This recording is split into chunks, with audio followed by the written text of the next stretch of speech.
하나님께서 오늘 우리에게 주신 말씀은 역대하 34장 22절에서 25절 말씀입니다.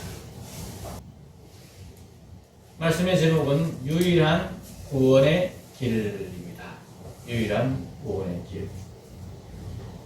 여러분, 다윗 이래로 남유다 왕 중에서 가장 선한 왕, 가장 정직한 왕으로 그렇게 하나님으로부터, 선지자로부터 또 이 성경에서 인정을 받았던 왕이 두 왕이 있습니다. 누굽니까? 예, 오늘 본문에 나오는 오늘 본문의 주인공인 왕인 요시야 왕이 한 사람이 있고 또 히스기야 왕이 있습니다. 이 두 사람이 거의 쌍벽을 이루는 다윗 이래로 가장 정직한 왕입니다. 근데 그 중에서도 요시야가 히스기야보다 조금 더 낫다. 저는 그렇게 생각합니다. 왜냐하면은 히스기야가 못한 일을 요시야가 했습니다. 무엇을 했느냐 하면은 산당을 제거하는 일을 유일하게 요시야 왕이 했습니다. 남유다 왕 중에서 아무도 산당을 제거하는 일을 한 사람이 없습니다. 그런데 이 요시야가 유일하게 산당을 제거했습니다. 그럼 이것이 무슨 의미가 있는지 아세요? 산당을 제거했다는 것이? 모르니까 제가 설명을 해드려야 되겠죠? 하나님께서 이스라엘에게 예배를 드리라. 다른 말로 구약시대에는 제사를 드리는 것인데 제사 속에 예배들이 포함되어 있습니다. 단순히 제사라는 것이 짐승을 태워 그냥 하나님께 드리는, 짐승을 잡아 드리는 그것이 제사가 아니고 짐승을 잡아 드리는 그 과정에서 기도가 들어가고 찬양이 들어가고 말씀이 들어갑니다. 여러분 실제 그 자리를 보지 못해서 잘 모르시겠지만은 짐승을 잡아 드리는 그 시간은 일부분일 뿐이고 나머지 대부분은 기도와 말씀과 찬양으로 그렇게 진행되는 것이 제사의 시간들이었습니다. 그런데 하나님께서 이 제사를, 예배를 어디에서 드리라 했느냐 하면은 택한 곳, 딱 한 곳에서만 드리라. 그렇게 말씀하셨습니다.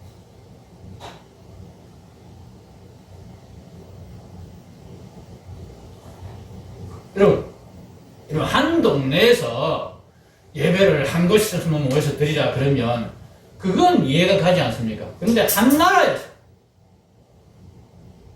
그것도 남유다라는 나라, 이스라엘 나라는 나라는 그냥 국민 중에서 일부만 하나님을 믿고 하나님을 섬기고 예배하는 그런 나라가 아닙니다. 모든 국민이 다 100% 하나님을 믿는 하나님의 자녀인, 하나님의 백성인 그런 나라가 이스라엘 나라입니다. 그런데 그 나라가 하나님께 예배를 드릴 때마다 어떻게 하라고요? 한 곳에 모여서 딱 한 곳에서만 예배를 드리라, 제사를 드리라, 그렇게 명령하셨다는 거예요. 그런데 예배를 드려보니까 그것이 얼마나 불편하고 힘든 일인지 사람들이 알아채기 시작했어요. 왕들도 그것을 알기 시작했어요. 꼭 한 곳에 여기 예루살렘에 성전에 모여서 우리가 다 예배를 드려야 되나? 예배 장소를 여러 군데 좀 두면은 예배하기가 너무나 편리할 텐데, 예배를 좀 더 자주 드릴 수 있을 텐데, 좀 더 열심히 드릴 수 있을 텐데, 수시로 드릴 수 있을 텐데, 이렇게 한 곳에 다 모여서 예배를 드리는 거 우리가 자주 못 드려.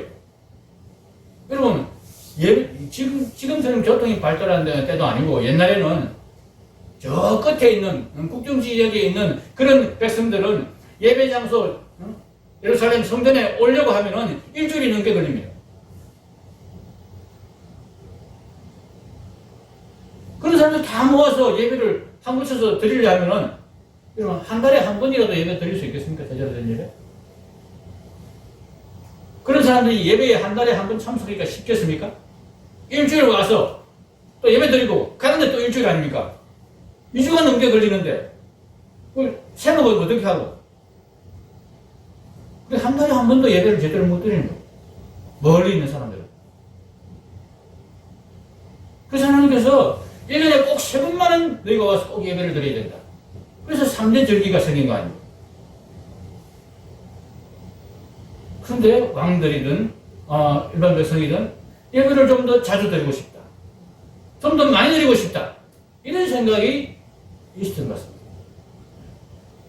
그래서 예배 장소를 자기들이 임의로 여러 군데 만들기 시작했습니다. 그것이 산당입니다.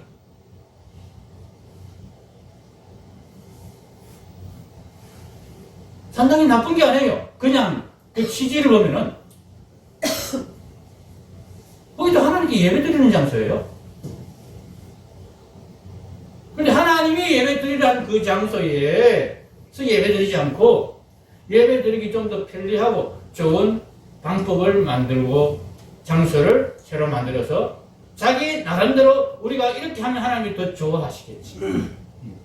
이렇게 더 자주 예배 드리면 하나님이 더 좋아하실 거 아니야. 우리도 편하고. 그렇게 생각하면서 산당을 만들어 예배를 드렸습니다. 그렇게 하다 보니까 하나님이 정하신 장소에서 하나님이 정하신 방법대로 예배를 드리는 것에서 조금씩 바꾸어 나가기 시작하다 보니까 이게 예배 드리는데 이런 건 좀 불편해. 그래서 방법도 바꾸고 장소도 바꾸고 시간도 바꾸고 그렇게 예배를 드리기 시작하면서 예배가 변질이 되기 시작했습니다. 나중에는 엉뚱한 것들을 갖다 놓고 예배를 드리는데 앞에 아무것도 없으니까 하나님이 눈에 안 보이는 하나님이 우리가 하나님께 예배를 드리는데 그래도 눈에 좀 보이게 뭘 만들어 놓고 그걸 보면서 저게 하나님이지 하나님 모습이 아마 저럴 거야 그렇게 생각하면서 우리가 예배를 드리면 좀 더 실감 있게 예배를 드릴 수 있을 텐데 그러면서 뭐 하는지 아세요? 이제 금송아지 만들어 놓고 뭐 이상한 거 만들어 놓고 이게 하나님이다. 그래서 이스라엘 백성이 바알과 아세라를 섬겼다. 그럼 그 말을 그냥 우상을 섬겼다, 엉뚱한 걸 섬겼다 그렇게 이해하시면 안 됩니다. 그게 하나님이었던 거예요. 하나님의 다른 이름이 바알인 거예요. 이스라엘 사람들은 하나님을 엘로힘이라고 합니다. 우리는 하나님을 뭐라고 합니까? 하나님. 다르잖아요, 이름이. 그죠? 이슬람 교도들은 하나님의 이름을 알라라고 합니다. 그 사람들에게는 그게 하나님이에요. 이스라엘 백성들은 뭘 만들어 놓고 거기에다 이름을 붙여요. 그래서 하나님이다. 하나님의 다른 이름이 아세라다. 하나님의 다른 이름이 알라다. 이렇게 해서 하나님을 섬긴다고 거기다가 아세라 모상을 갖다 놓고 바알 신상을 갖다 놓고 그렇게 절을 하고 예배를 드렸다는 말이에요.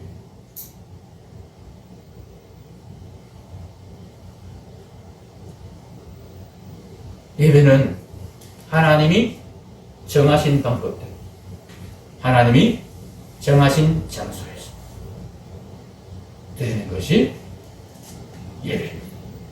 우리가 하나님의 법을 따르지 않는 것은 하나님을 온전히 예배하는 것이 아닙니다.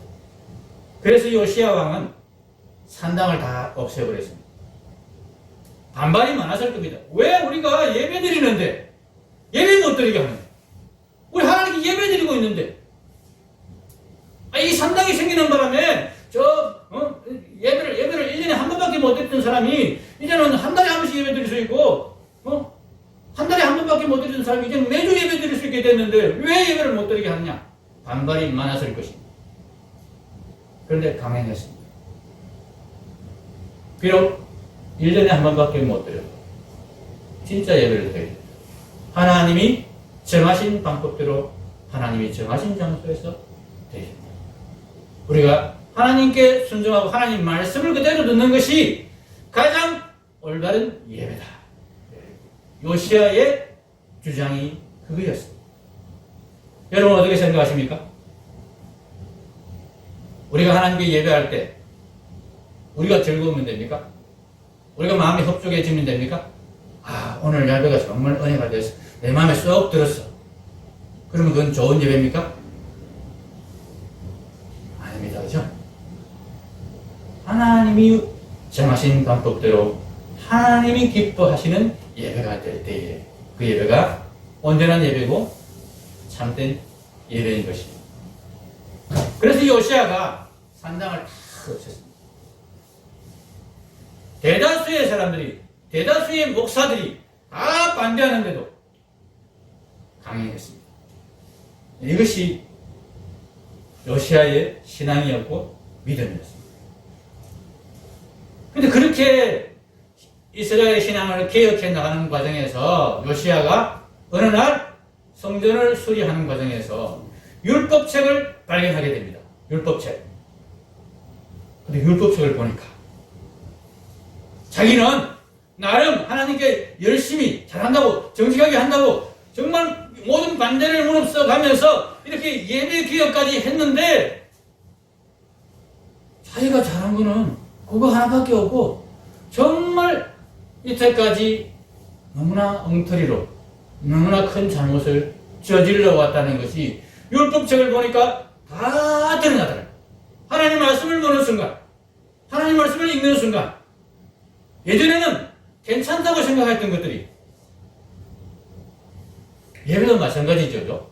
예전에는 하나님께 정성을 다해서 예배드리고 자주 예배드리고 많이 예배드리면 더 하나님 좋아하시겠지. 당연히 그런 거 아니야. 이렇게 생각했는데 하나님 말씀 보니까 아니더라니. 다른 부분에서도 예전에는 이렇게 하면 하나님 좋아하실 거야. 이렇게 하는 게 바른 길이야. 그렇게 생각하고 했는데 하나님 말씀 보니까 그게 틀렸더라. 그래서 그 율법책을 보면서 그 율법책 앞에 놓고 이 요시아가 어떻게 했다. 겸손하여 옷을 찢고 통고하였다. 통고하였다. 오늘 읽은 본문에는 안 나오지만요.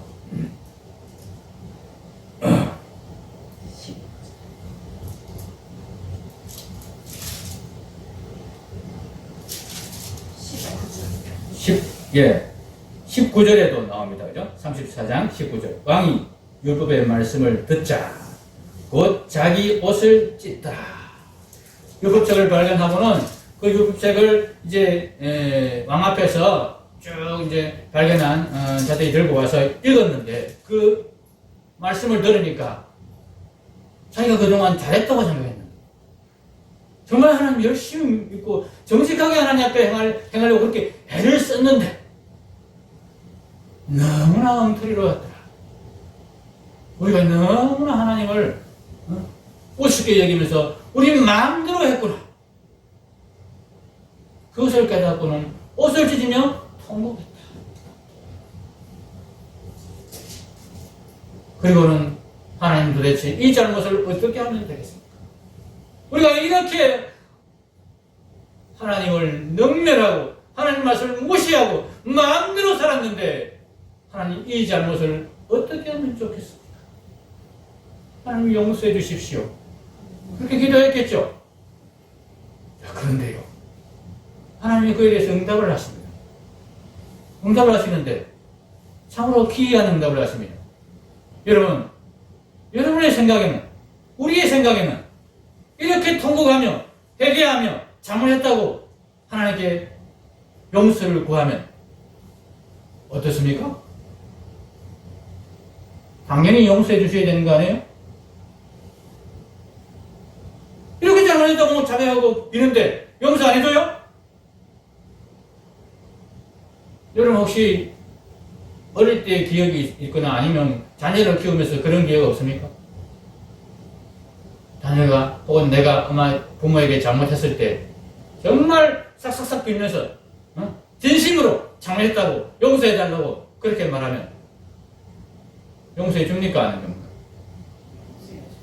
용서해 주죠? 만약 그때 용서 안 해주면 어떻게 됩니까? 아니 용서해 잘못했다고 빌면서 잘못 인정하고 용서해달라고 그렇게 진심으로 용서해달라고 잘못을 인정하는데도 용서 안 해줘? 그런 법이 어디 있어? 그렇게 말하죠. 근데 그런 법이 있어요. 진심으로 잘못했다고 하는데도 잠수를 구하는데도 하나님이 용서를 안 하십니다. 용서를 안 하시는 듯한 말씀을 하십니다. 24절을 한번 보십시오. 그렇게 옷을 찢고 통곡하는 가운데 선지자에게 사람을 보내서 하나님께 우리가 도대체 어떻게 하면 좋겠는지, 이 잘못을 어떻게 우리가 용서받아야 되는지 좀 말씀을 좀 여쭈주시오 그랬더니 선지자를 통해서 하나님이 말씀을 전하는데 뭐라고 그랬습니까? 23절에 훌자가 그들에게 이르되 이스라엘 하나님 여호와께서 이같이 말씀하시기를 너희는 너희를 내게 보낸 사람에게 말하라 하시니라. 그러면서 24절 같이 읽겠습니다. 여호와께서 이같이 말씀하시기를 내가 이곳과 그 주민에게 재앙을 내리되 곧 유다왕 앞에서 읽은 책에 기록된 모든 저주대로 하리니. 아니, 네가 정말 잘못하긴 했지만은 그렇게 진심으로 눈물 흘리면서 용서를 구하니까 내가 용서해 주마. 아니, 하나님이 이러셔야 되는 것 아닙니까? 그때 용서를 안 하십니다. 정말 요시야가 착한 왕인데, 다윗 이래로 정말 최고로 착한 왕인데 하나님이 저주를 내리겠다 해서 그 전까지는 오히려 가만히 계시다가 오히려 율법책을 보고 용서를 구하니까 그제서야 오히려 더 내가 이 책에 기록된 대로 다 저주를 내릴 거다. 아니, 이상한 하나님 아니에요? 아니에요. 자, 앞을 보십시오. 하나님 왜 저주 선언을 바꾸시지 않느냐? 율법책에 기록된 대로 저주를 다 내리겠다 그러시느냐? 왜요? 앞에 나와 있죠? 이것이 구원의 길이기 때문에. 하나님이 저주를 내리시는 것이 그것이 구원의 길이기 때문에. 하나님이 우리가 미워서 우리를 망하게 하기 위해서 율법을 주신 것이 아니고 우리를 거꾸로 들이기 위해서 저주를 내리시는 것이 아니고 우리를 구원하시기 위해서 이 저주를 준비하셨다. 이 징계를 준비하셨다 하는 것입니다. 이스라엘의 역사를 보면요, 하나님께서 이스라엘을 망하게 하겠다, 너희들 내가 멸망시키겠다 이렇게 말씀하신 때가, 여러분, 가장 악한 왕들이 하나님을 거역하고 하나님께 대들고 그렇게 악을 행할 때가 아니었습니다. 단순히 하나님이 내리시는 이 저주가 화가 나서 그냥 화풀이 하는 것이고 우리를 망하게 하기 위해서 그런 것이라면 하나님은 어떤 때 이 저주를 내리시고 징계를 하셔야 됩니까? 말 안 듣고 악한 짓 하고 나쁜 짓 하는 그 최고로 나쁜 왕에게 하나님이 이 말씀을 전하고 이렇게 실행을 하셔야 됩니다. 그런데 그런 왕들에게는 하나님이 직접적으로 왕에게 혼을 내시긴 해도 전체적인 이 나라를 다 내가 멸망시키겠다, 그런 말씀을 확정적으로 하시지 않습니다. 왜 그럴까요? 해봐야 소용없으니.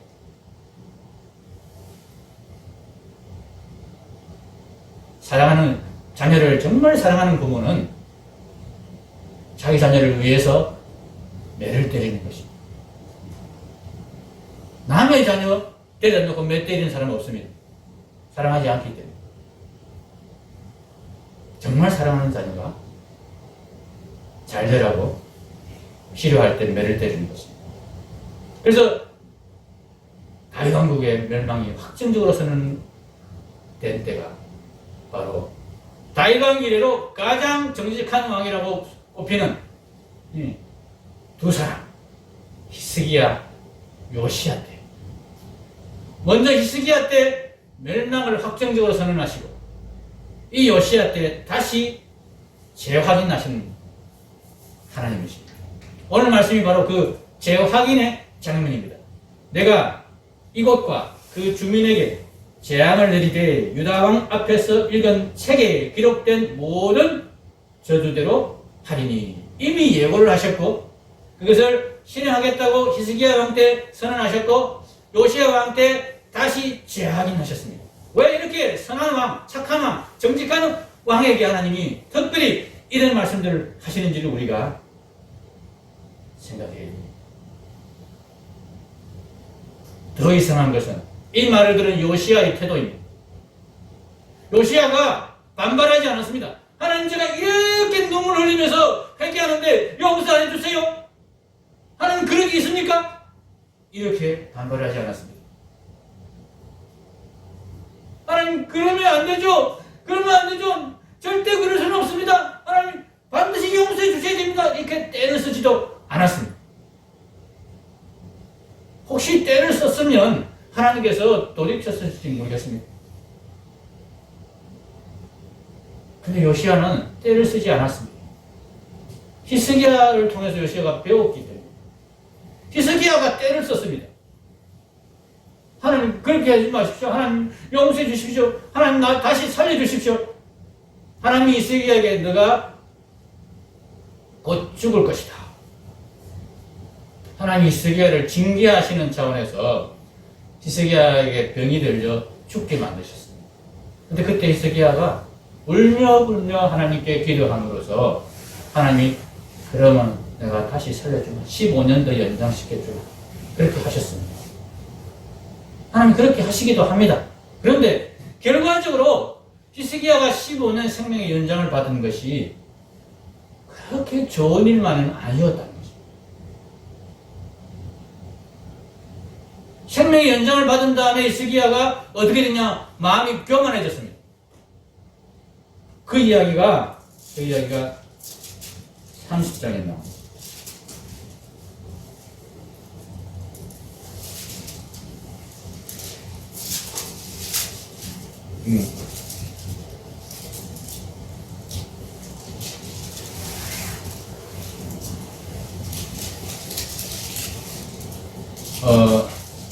그 이야기가 이사야서를 보면 나옵니다. 이사야서를 조금 넣은 것을 찾아보겠습니다. 이사야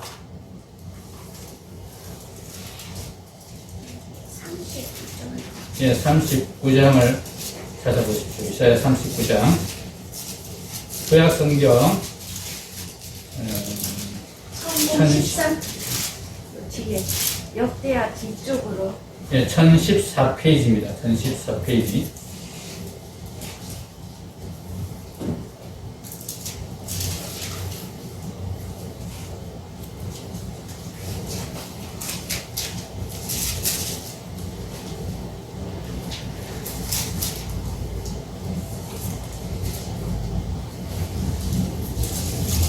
역대하 32장 24절에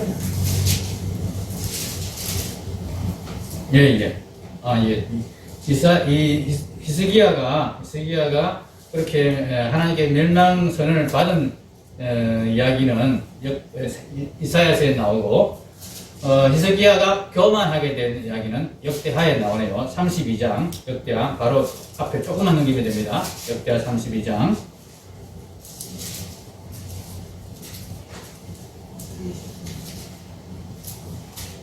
역대하 32장 24절 26절을 보면은 이렇게 되었습니다. 그때 히스기야가 병들어 죽게 되었으므로 여호와께 기도하며 여호와께서 그에게 대답하시고 또 이적을 보이셨으나 히스기야가 마음이 교만하여 그 받은 은혜를 보답하지 아니하므로 진노가 그와 유다와 예루살렘에 내리게 되었더니 히스기야가 마음의 교만함을 뉘우치고 예루살렘 주민들도 그와 같이 하였으므로 여호와의 진노가 히스기야 생전에는 그들에게 내리지 아니하니라. 31절에 보면은 그러나 바벨론 방백들이 히스기야에게 사신을 보내어 그 땅에서 나타난 이적을 물을 때에 하나님이 히스기야를 떠나시고 그의 심중에 있는 것을 다 알고자 하사 시험하셨더라. 하나님의 이 시험에 히스기야가 통과하지 못하고 교만해져서 하나님의 진노가 예루살렘에 내리게 되었다 하는 것을 이 요시야가 알고 있는 것입니다. 하나님이 이렇게 하겠다 하신 것은 허투루 하시는 것이 아닙니다. 하나님이 징계를 내리시겠다. 하나님이 저주를 내리시겠다. 그것도 하나님이 우리를 사랑하시기 때문에 계획하신 일인 것입니다. 그럴 때 그것을 순순히 받아들이면 그것이 복이 된다. 요시야는 그래서 하나님이 저주를 내리심에도 불구하고 그것을 순순히 받아들입니다. 왜냐하면요, 자기 스스로는 요시야가 정말 정직한 왕이었습니다. 정말 선한 왕이었습니다. 그러나 자기가 아무리 선하게 애를 쓰고 열심을 내어도 온전한 의를 이룰 수 없다. 하나님의 그 표준에 다다를 수 없다는 것을 요시야는 알았기 때문에 요시야는 진정한 구원의 길이 무엇인지를 하나님과의 교제를 통해서 말씀을 통해서 이때 이미 알고 있었던 것 같습니다. 참 우리가 하나님이 우리에게 주시려는 구원이 얼마나 큰 것인지, 하나님이 우리에게 베푸시는 은혜가 얼마나 놀라운 것인지를 잘 몰라서 그 은혜를 우리가 스스로 노력해서 얻을 수 있다고, 우리가 스스로 하나님 주시는 복을 받을 수 있다고, 획득할 수 있다고, 그것을 우리 힘으로 이끌어낼 수 있다고 그렇게 착각을 합니다.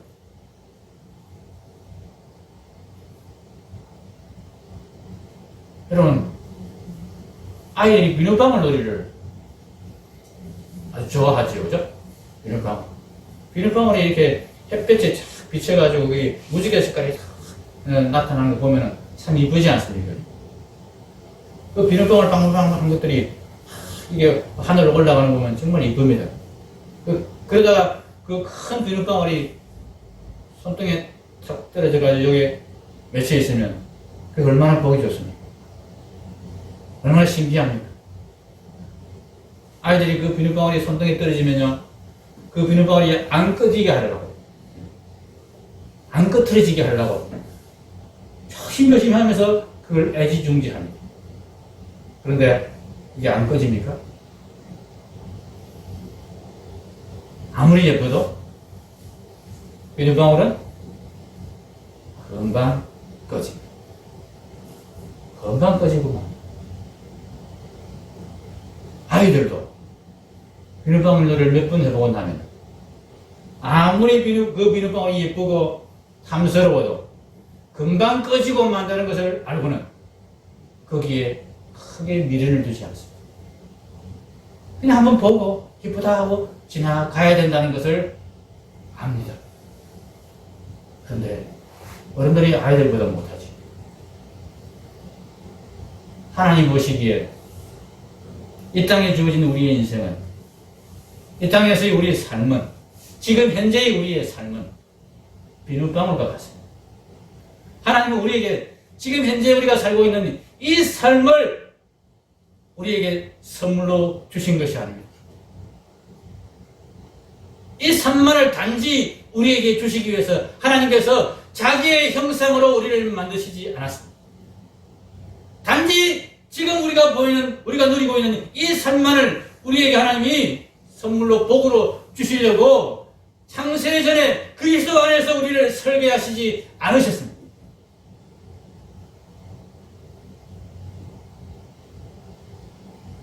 그런데 하나님께서 우리에게 진정으로 주시려는 것이 무엇인지를 우리가 보지 못하고 믿지 못하고 사모하지도 않으니까 우리는 이 비눗방울 같은 지금 현재 우리의 인생에 집착해서 그것에 무슨 가치가 있는 줄 알고 그것을 어떻게든 더 많이 쌓아보고 더 많이 누려보려고 그렇게 받은 겁니다.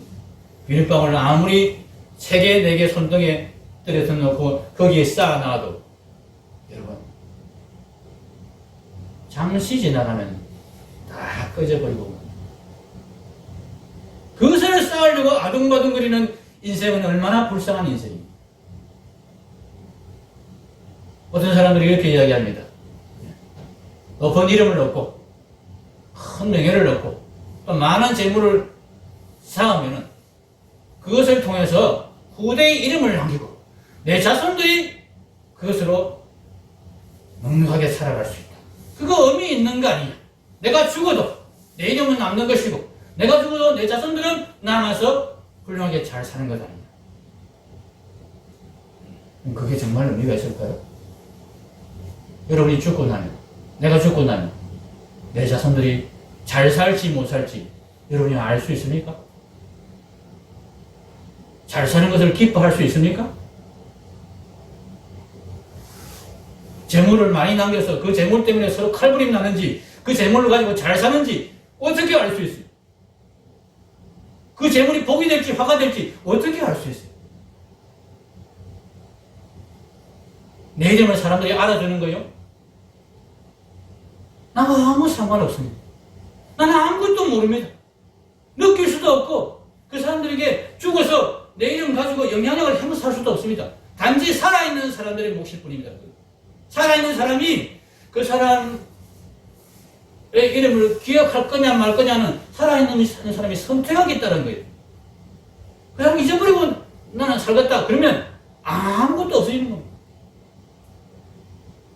얼마 전까지만 해도 참 영향력을 미치고 존경을 받고 하던 그런 사람들이 죽은 이후에 지금 아무것도 아니게 되어버리는 그런 상황들을 우리가 계속 경험하고 있지 않습니까?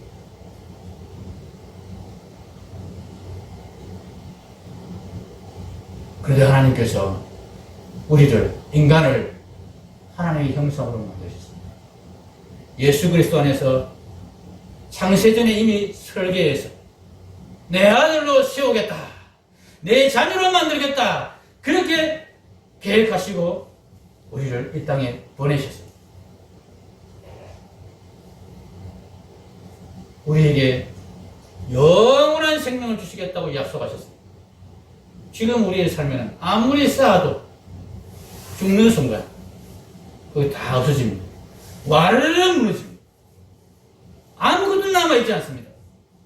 여러분, 한 사람이 죽으면요, 그 사람에게 있어서만큼은 온 우주와 세상의 종말과 똑같습니다. 온 우주가 사라지는 거예요. 온 세상이 사라지는 거예요.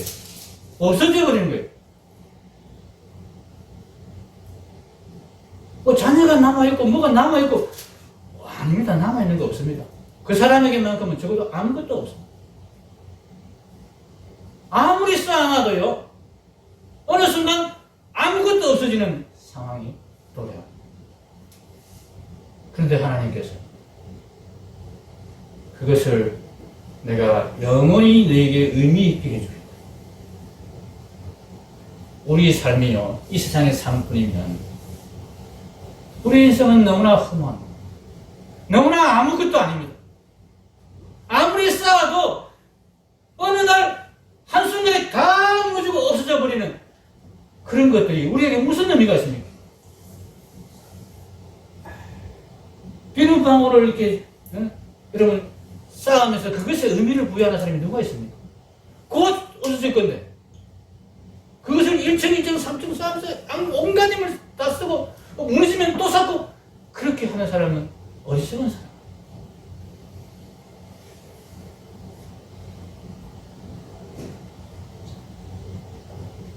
다른 대안이 없고 다른 소망이 우리에게 없으면 우리도 똑같이 어리석게 그거 쌓고 또 무너지는 거 보면 또 쌓고 그렇게 반복할지도 모르겠습니다. 그런데 우리에게는 하나님께서 소망을 주셨어요. 그게 무너지는 것 보는 날 내가 그것이 영원히 무너지지 않도록 너에게 해주겠다.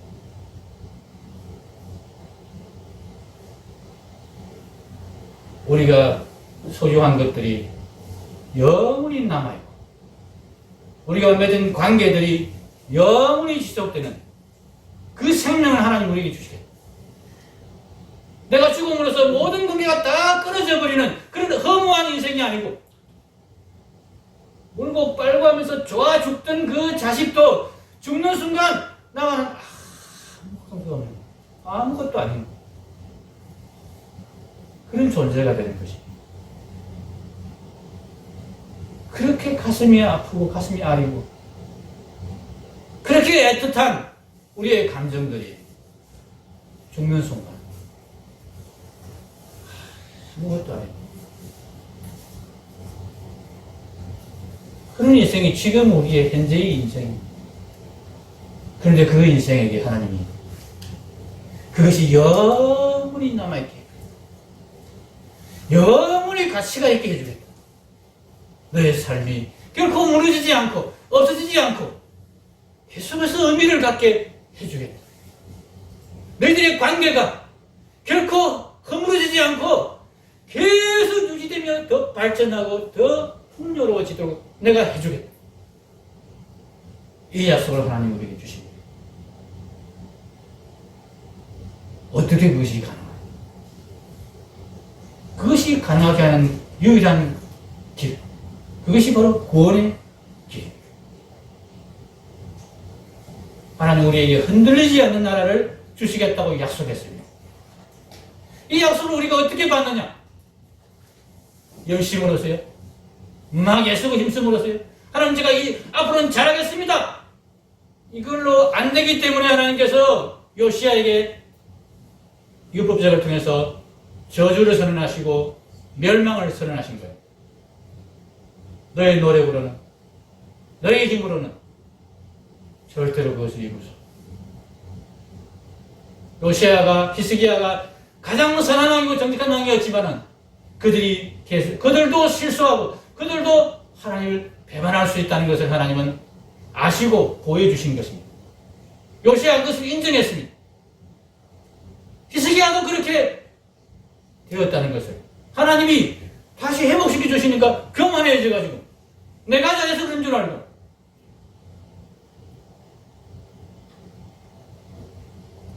값을 매길 수 없는 구원은요, 오직 하나님의 은혜로밖에 받을 수 없습니다. 사람들이 이것을 못 믿습니다. 하나님이 이것을 우리에게 주셨다는 것을 못 믿습니다.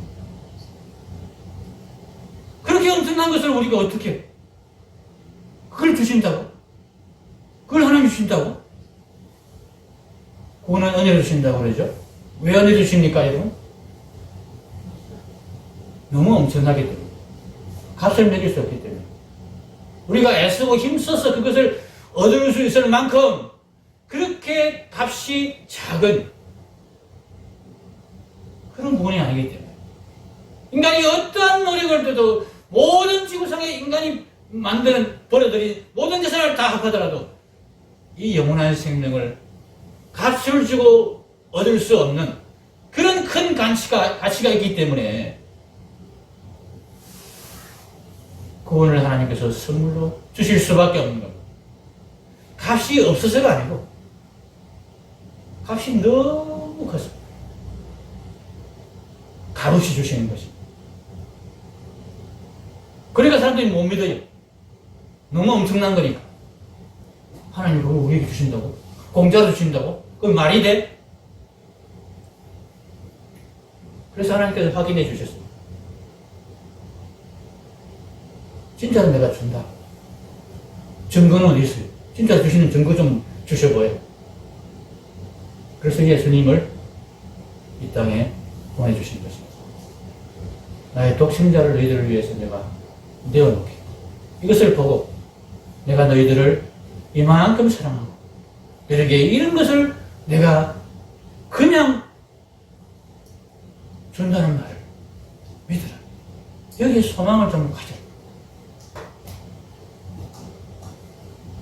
무너져버리고 정말 금방 없어져버리고 아무것도 아니게 될 그것에 소망을 좀 갖지 말고 그것에 좀 욕심 부리지 말고 영원한 생명 내가 너에게 주는 이 구원을 좀 받으려고 해라. 지금 당장 편하게 살고 지금 당장 재밌게 살고 지금 당장 부자로 살고 그것이 너에게 중요한 것이 아니고 요시아는 그것을 알았습니다. 하나님 그거 다 없애버리겠다 그러니까 하나님 없애십시오. 그게 없어져야 우리가 진짜 중요한 거 영원한 하나님의 나라 하나님의 생명 그 부활의 생명을 우리가 소망하면서 그것에 눈을 돌리고 살겠습니다. 그것에 눈 돌리고 살게 하기 위해서 하나님이 그렇게 하시는 것입니다. 이 구원을 얻는 유일한 방법이 있습니다. 하나님 우리에게 이 구원을 조건을 주시지 않습니다. 값을 치르고 가지고 가게 하시지 않습니다. 그런데 값이 없다고 해서 아무에게나 주시지 않습니다. 왜 아무에게나 주실 수 없습니까? 이 구원이 너무나 큰 것이기 때문에, 너무나 막강한 힘이 있기 때문에 그렇습니다. 여러분, 영원한 생명이 얼마나 큰 힘인 줄 아십니까? 얼마나 큰 능력인지 아십니까?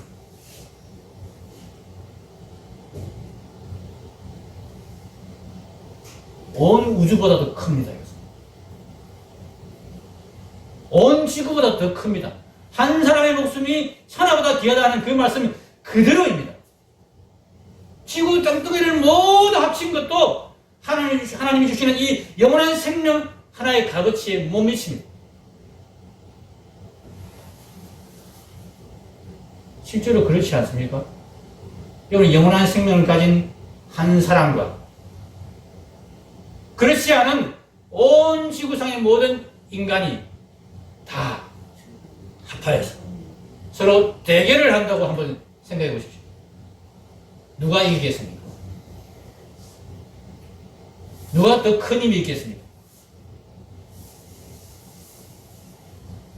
말할 필요가 없습니다. 그만큼 이것은 큰 것입니다. 놀라운 것입니다. 그 힘을, 그 능력을 하나님이 아무에게나 주실 수 없습니다. 그 능력 가지고 세상을 망치기 시작하고 세상을 어지럽히기 시작하면, 하나님이 만드신 하나님의 나라를 회방놓기 시작하면 하나님 나라가 엉망이 되기 때문에 아무에게나 이 영생을, 이 구원을 주실 수 없습니다. 그래서 구원의 유일한 조건이 뭐냐? 열심히 있는 것 아닙니다. 선한 것 아닙니다. 정직한 것 아닙니다. 나는 정직하지 못합니다. 나는 실수할 수밖에 없습니다. 내가 아무리 잘했다고 해도 하나님 앞에 잘했다고 내놓을 수 없습니다. 그래서 나는 내가 주인이 되는 인생, 내가 나서는 인생, 내가 잘났다고 뻐기는 인생 내가 포기하고 언제나 예수님을 주인으로 모시고 예수님께 붙어서 예수님 밑에 들어가서 그렇게 살겠습니다.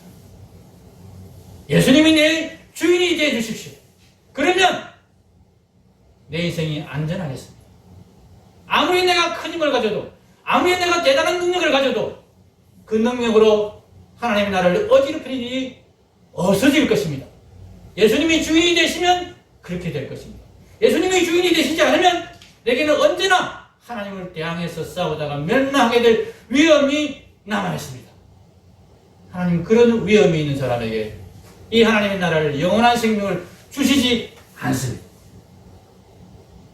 예수님이 내 안에 오셔서 확실하게 주인이 되셔야 됩니다. 말씀이 육신이 되어 우리 가운데 거하시네.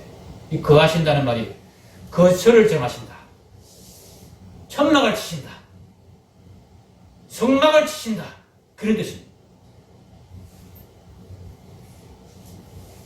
구원의 유일한 길은 무엇입니까?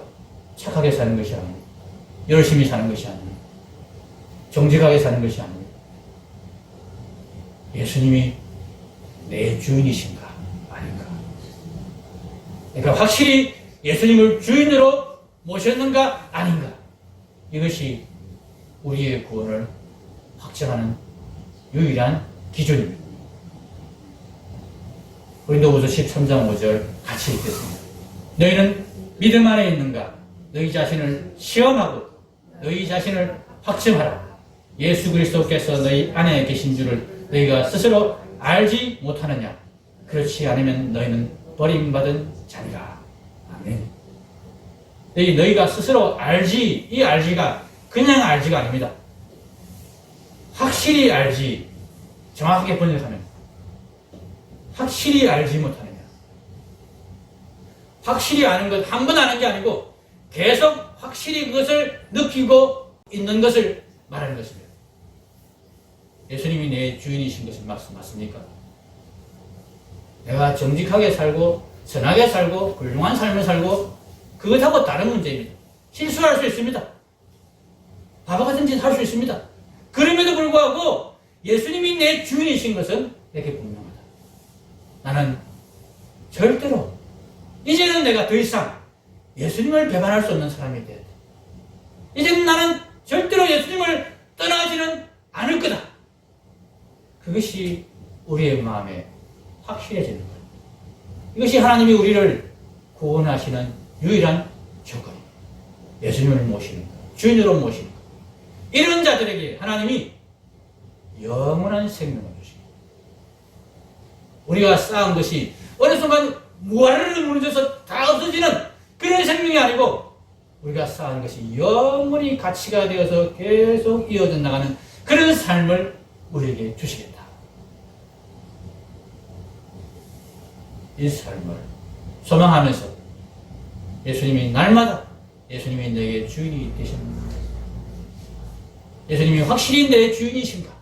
이것을 확인하면서 우리는 확신을 누리며 사시기를 주님의 이름으로 축복합니다. 아멘. 네. 기도하겠습니다.